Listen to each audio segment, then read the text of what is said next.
kueleza kwa ajili ya kuwapa taarifa za mambo mbalimbali.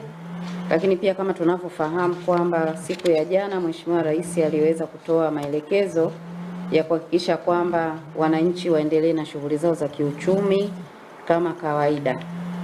Lakini nitoe shukrani kwa wananchi wa mkoa wa Katavi kwamba katika kipindi chote wamekuwa katika hali ya usalama na wamefanya ushirikiano wa hali ya juu na serikali kuhakikisha kwamba mkoa huu unaendelea kuwa katika hali ya usalama.